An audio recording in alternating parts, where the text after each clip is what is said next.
இதய தெய்வம், புரட்சி தலைவி, தங்கத்தாரகை, இரும்பு பெண்மணி என்ற ஜெயலலிதா அவர்களின் திரையுலக பயணத்தை பற்றி பார்ப்போம். தமிழக மக்களால் அம்மா என்று அழைக்கப்பட்ட மறைந்த முன்னாள் முதல்வர் ஜெயலலிதா அவர்களின் அரசியல் வாழ்க்கைக்கு அடித்தளம் அமைத்ததே அவரின் திரையுலக வெற்றி பயணம்தான். அந்த வகையில் 20 வருடங்கள் தமிழ் சினிமாவில் கோலோச்சிய கலைச்செல்வி ஜெயலலிதா அவர்களின் வாழ்க்கையில் இருந்து சிலவற்றை பார்ப்போம்.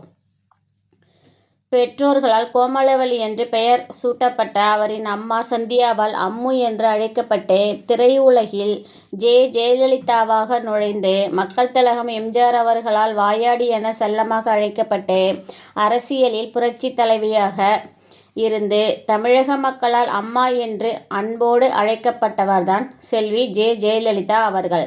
தமிழ் மட்டுமல்ல, ஆங்கிலம், கன்னடம், ஹிந்தி, தெலுங்கு, மலையாளம் என 6 மொழிகளிலும் சரளமாக பேசும் வல்லமை பெற்றவர் ஜெயலலிதா அவர்கள். இந்த திறமையே அவரை இந்தியாவின் முதன்மை கதாநாயகி என்ற அந்தஸ்துக்கு அழைத்துச் செல்லவும் உதவியது. தமிழில் 87 படங்கள், தெலுங்கில் 29 படங்கள், கன்னடத்தில் 7 படங்கள், ஹிந்தியில் 2 படங்கள், மலையாளத்தில் ஜீசஸ் என்றொரு படம் உட்பட 125 படங்களுக்கு மேல் நடித்துள்ள நடிகை ஜெயலலிதா அவர்கள் அதில் 8 படங்களில் இரட்டை வேடங்களிலும் நடித்துள்ளார். அவரின் 100வது படம்தான் திருமாங்கல்யம். ஜெயலலிதா அவர்கள் வெள்ளித்திரையில் நுழைவதற்கு முன்பே முன்னாள் குடியரசுத் தலைவர் வி. கிரி அவர்களின் மகன் சங்கர் கிரி அவர்கள் இயக்கிய எபிஸ்டில் என்ற ஆங்கில ஆவணப்படத்திலும் நடித்துள்ளார். 1961ஆம் ஆண்டு கன்னட திரையுலகில் குழந்தை நட்சத்திரமாக அறிமுகமான ஸ்ரீசைல மகாத்மே என்ற படத்தில் பார்வதி வேடத்திலும், 1962இல் கிஷோர்குமார் கதாநாயகனாக நடித்த மன்மாஜி என்ற ஹிந்தி படத்திலும் கிருஷ்ணர் வேடத்தில் நடித்தவர் ஜெயலலிதா அவர்கள். 1964ஆம் ஆண்டு சின்னதே கொம்பே படத்தின் மூலம் தனது 15வது வயதில் கன்னடத்தில் கதாநாயகியாக அறிமுகமானவர். 1965ஆம் ஆண்டு அக்கினேனி நாகேஸ்வர ராவுடன் மனுஷுலு மமதாலு என்ற படத்தின் மூலம் தெலுங்கில் கதாநாயகியாக அறிமுகம் ஆனார். 1980இல் தனது கடைசி தெலுங்கு படமான நாயகடு விநாயகடுவிலும் நாகேஸ்வர ராவுடன் நடித்தார் என்பது குறிப்பிடத்தக்கது. ஸ்ரீதர் அவர்கள் கதை வசனம் எழுதி தயாரித்து இயக்கிய வெண்ணிறையாடை படத்தின் மூலம் தனது 16வது வயதில் தமிழில் கதாநாயகியாக அறிமுகமானார் ஜெயலலிதா அவர்கள். இப்படத்தின் கதாநாயகியாக முதலில் நடிக்க வைக்க ஹேமமாலினியை தான் தேர்ந்தெடுத்து இக்கதையை எழுதினாராம்.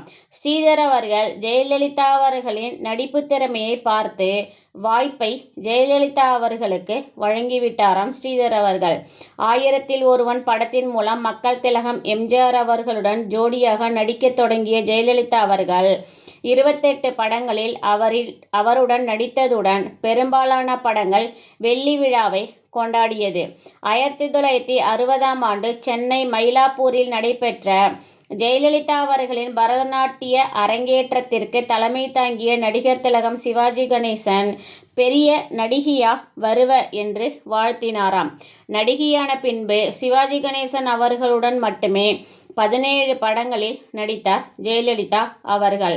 அதே நேரத்தில் தனது வளர்ப்பு மகனான இளவரசன் திருமணத்தின் மூலம் சிவாஜி வீட்டு சம்பந்தியாகவும் மாறிப்போனார். சிவாஜி அவர்களுடன் நடித்த முதல் படம் ஆன மோட்டார் சுந்தரம் பிள்ளையில் அவரின் மகளாகவே நடித்திருப்பார். தமிழ் திரையுலகில் மட்டுமல்லாமல் இந்திய திரையுலகில் புகழ்பெற்ற நாயகியாக விளங்கிய ஜெயலலிதா அவர்கள் 1966 முதல் 68 வரை 50 படங்களில் நடித்திருந்தார். 1968இல் மட்டுமே 21 படங்கள் அவருடைய படங்கள் வெளியாகின. தெலுங்கில் என்.டி. ராமாராவுடன் 11 படங்களிலும், நாகேஸ்வர ராவுடன் 8 படங்களிலும், கிருஷ்ணாவுடன் 2 படங்களிலும், சோகன் பாபு, ஜக்கையா, ராமகிருஷ்ணன் மற்றும் ஹரநாத் ஆகிய நடிகர்களுடன் ஒரு படத்திலும் நடித்திருக்கிறார் ஜெயலலிதா அவர்கள். கர்நாடக சங்கீதத்தை முறைப்படி கற்று இசைக்கருவிகள் மீட்டுவதிலும் பாடுவதிலும் வல்லவர் ஜெயலலிதா அவர்கள். குறிப்பாக ஜெயலலிதா அவர்களுக்கு பியானோ வாசிப்பது மிகவும் பிடிக்கும். இதுவரை 11 பாடல்களை சினிமாவில் பாடியிருக்கிறார். குன்னக்குடி வைத்தியநாதன் அவர்களின் இசையில் மட்டுமே 3 ஆன்மீக பாடல்களையும் பாடியவர். ஆணாதிக்கம் நிறைந்த அந்த காலத்தில் சினிமா சூழ்நிலையிலேயே பெண்களை மையமாக வைத்து எடுக்கப்பட்ட 15 படங்களில் கதாநாயகியாக நடித்தவர் ஜெயலலிதா அவர்கள். 5 முறை பிலிம்பேர் விருதுகள், 5 முறை தமிழக அரசின் சிறந்த நடிகைக்கான விருதையும் பெற்ற ஜெயலலிதா அவர்கள் 1973ஆம் ஆண்டு வெளிவந்த சூரியகாந்தி படத்தின் வெற்றி விழாவில் தந்தை பெரியார் அவர்களின் கையால் பரிசையும் பெற்றவர். 1973ஆம் ஆண்டு சிவாஜி ஜெயலலிதா அவர்கள் நடித்து வெளிவந்த பட்டிக்காடா பட்டணமா திரைப்படம் சிறந்த திரைப்படத்திற்கான தேசிய விருதை வென்றதுடன், அதேபோல் சிவாஜி அவர்களுடன் ஜெயலலிதா நடித்த தெய்வமகன் திரைப்படம் ஆஸ்காரின் சிறந்த வெளிநாட்டு படங்களுக்கான பரிந்துரை பட்டியலுக்கு அனுப்பப்பட்ட முதல் தமிழ் திரைப்படம் என்ற சிறப்பையும் அப்படம் பெற்றுள்ளது.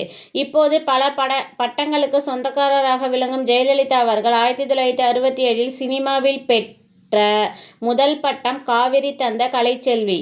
அதன் பிறகுதான் படங்களில் கலைச்செல்வி ஜெயலலிதா என்று டைட்டில் போடப்பட்டது. கதாநாயகர்களுக்கு இணையாக எல்லாவற்றிலும் தேர்ந்தவராக இருக்க வேண்டும் என்பதற்காக குமரி பெண் படத்துக்காக சைக்கிள் ஓட்டவும், தெய்வமகன் படத்துக்காக கார் ஓட்டவும் கற்றுக்கொண்டவர். பல மேடைகளிலும் நடித்த ஜெயலலிதா அவர்கள் தன் தாயாருடன் இணைந்து கதாநாயகியாக அவர் நடித்த அண்டர் செக்ரட்டரி என்ற நாடகம் பெயரை பெற்றுத்தந்தது. அந்த நாடகத்தில் ஜெயலலிதா அவர்களின் ஜோடியாக நடித்த சமீபத்தில் மறைந்த அவரது ஆலோசகரும் நண்பருமான சோ. ராமசாமி அவர்கள் the whole truth, the house of the August moon என்று 2 நாடகங்களிலும் நடிக்கும்போது உடன் நடித்தவர் சக நடிகரான ராமசாமி அவர்கள்தான். தேவர் பிலிம்ஸின் கன்னித்தாய் படத்தில் எம்ஜிஆரின் ஜோடியாக நடித்ததற்கு ஜெயலலிதா பெற்ற சம்பளம் 5000 ரூபாய். அதன் பின்னர் வெற்றிகரமான நாயகியாக வலம் வந்த போது இந்தியாவில் அதிக சம்பளம் வாங்கக்கூடிய நடிகையாகவும் உயர்ந்தவர். தனது ஒவ்வொரு படத்தின் பூஜையின் போதும் மாம்பலம் அகஸ்தியர் கோயில் பிள்ளையாருக்கு சிறப்பு அர்ச்சனை செய்வதை வழக்கமாக வைத்திருந்தார் என்று நெருங்கிய வட்டாரங்கள் தெரிவிக்கின்றன. நன்ன கர்த்தவையா என்ற கன்னட படத்தில் ஜெயலலிதா அவர்களுக்கு மாமியாராக தோன்றியது ஜெயலலிதா அவர்களின் தாயார் சந்தியா அவர்கள்தான். இனி சினிமாவில் நடிப்பதை படிப்படியாக குறைத்து கொள்ள வேண்டும் என்று முடிவெடுத்த சமயத்தில்தான் பில்லா படத்தில் ரஜினி அவர்களுக்கு ஜோடியாக நடிக்கும் வாய்ப்பு அவரை தேடி வந்த சமயத்தில் இனி நடிக்கக்கூடாது என்று முடிவெடுத்த ஜெயலலிதா அவர்கள் அந்த வாய்ப்பை வேண்டாம் என்று நிராகரித்து விட்டார். சினிமா துறையில் தொடர் வெற்றிகளை குவித்த செல்வி ஜெயலலிதா அவர்கள் 1980ஆம் ஆண்டு நதியை தேடி வந்த கடல் என்ற திரைப்படத்தோடு நடிப்பதை நிறுத்தி கொண்டவர்.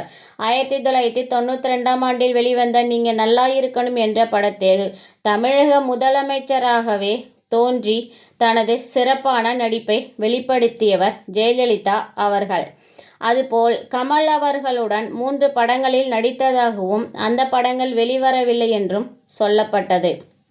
வாழ்ந்தாலும் மறைந்தாலும் இவர் போல யார் என்று ஊர் சொல்ல வேண்டும் என்ற வரிகளுக்கு ஏற்ப இன்றளவிலும் ஜெயலலிதா அவர்கள் மக்களின் மனதில் வாழ்ந்து கொண்டுதான் இருக்கிறார்.